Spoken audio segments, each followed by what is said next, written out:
Good day, I'm Theodore Henry, and this is your JIS News for Tuesday, April 16, 2024.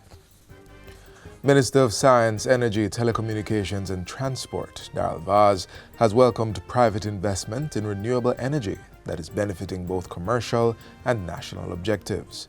Mr. Vaz last week applauded the investment by Lasco distributors into a 500-kilowatt solar PV and solar battery energy storage pilot project at its White Marl plant in St. Catherine. Its completion also makes it one of Jamaica's largest commercial solar and storage projects to date. Not only will it supply inexpensive, reliable electricity to power Lasco's operations, but also expected to supply clean electricity and emergency backup power to the neighboring Central Village Community Center by a smaller system. The $2 million project was undertaken in partnership with technical support from the University of the West Indies, UWI, and financing from USAID. It was implemented through the Jamaica Energy Resilience Alliance. Executive Chairman of Lasco Group of Companies, James Rawle, expressed great expectation from the support being provided by the UWI. The system is up and running, and I think right now it is delivering all the needs of the distribution of Lasco distributors at this moment. A key part of the project that we had interest in was the research that should follow, in-use research, which will be guided by the University of the West Indies. They will collect data, critical data, to guide the process.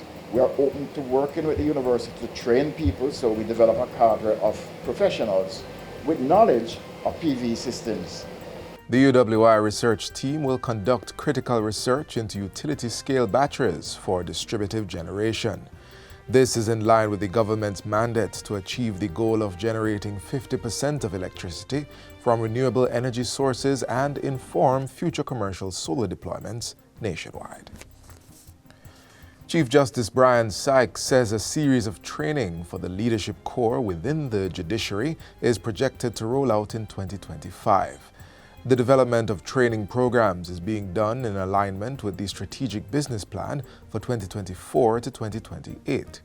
Justice Sykes says this will be facilitated by the Court Administration Division, CAD, along with other sector stakeholders, targeting judges, registrars, board administrators, and supervisors. This is to develop the skills and competencies in managing the courts. Justice Sykes was addressing the official launch of the strategic plan on Wednesday at the Terra Nova All-Suite Hotel in St. Andrew. He adds that the CAD will also see structural changes to better serve internal stakeholders. What we wish to do here to improve the professionalism within by which the courts are operated. And so this strategic plan is designed to take us there. President of the Court of Appeal, Justice Patrick Brooks, says the new strategic plan caters to all members of the judiciary. This new business plan carries with it several treats for the stakeholders, with the core values of fairness, accountability, impartiality, integrity, independence, innovation, and respect. And that goes into the acronym FAIR, and commitment, communication, courtesy, accessibility, responsiveness, and empathy. And that goes into the acronym CARE. It involves a robust enterprise risk management system to ensure its sustainability and mitigate against numerous threats. The Jamaica Business Development Corporation, JBDC, is highlighting the need for more partnerships that will foster the growth and success of micro, small, and medium-sized enterprises, MSMEs. Chief Executive Officer Valerie Vera says collaboration among government, corporations, and MSME stakeholders is a crucial enabling factor to achieve this vision. We're really looking forward to even a stronger relationship in the new period, because unless we partner, we're not going to get a lot of things done, because each of us bring different food to the table. And for us to move forward, we all have to contribute where we can and how we can. Ms. Vera was addressing the JBDC's annual Breakfast with the CEO, hosted recently under the theme Strategic Partnerships, Facilitating Business Success. The event was held to address the various challenges impacting MSMEs and to put forward solutions to unlock the full potential of the sector. It examined the role of ministries, departments and agencies, MDAs, and other entities in facilitating the success of MSMEs. It also looked at the gaps that exist and how to address them and bring them in alignment with the updated MSME and entrepreneurship policy. The policy speaks to fostering an enabling environment, access to affordable and appropriate financing, adequate business development support, and creating a culture of entrepreneurship and innovation. 5 St. Andrew families now have decent homes thanks to the government's new social housing program, NSHP.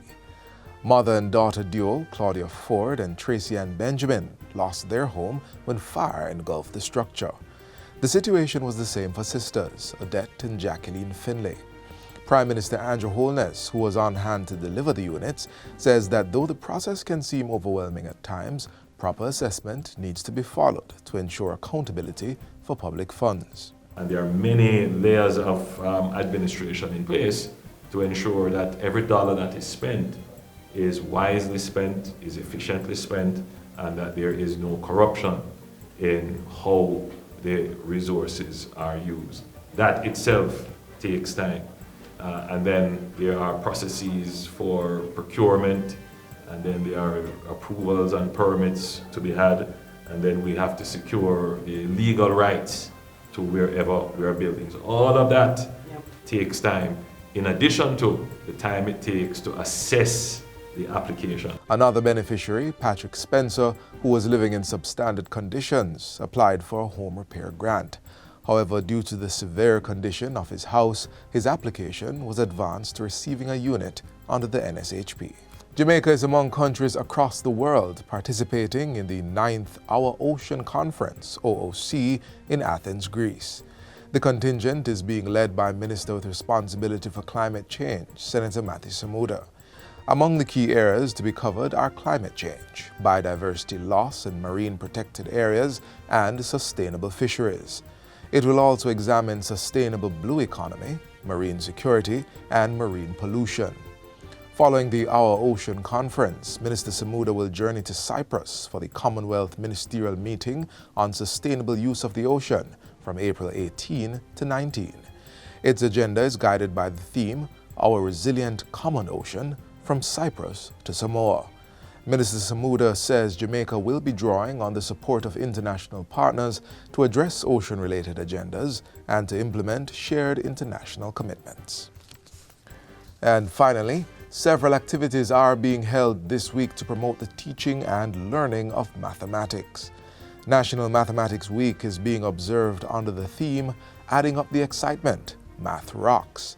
On April 17, activities will be held at the Mico University College in Kingston, Monroe College in St. Elizabeth, and Ashley Primary School in Clarendon. The series of events will culminate on April 18 at Port Road Sports Club in St. Anne, Port Antonio High School in Portland, and Cornwall College in St. James. The Education Ministry's Mathematics Coordinator for Region 7, Kamei Johnson-Burrell, gave an update at a recent JIS think tank. Separate and apart from the regional math activities, we'll be having a mathematics question of the day for both primary and secondary students, and we're going to start this from Sunday, April 14th, and we're going to close off on Friday, April 19th. She says students will also be able to put their math knowledge to the test by answering questions of the day on the Education Ministry's social media platforms throughout the week. And that's it for JIS News Today. I'm Theodore Henry. Thanks for watching.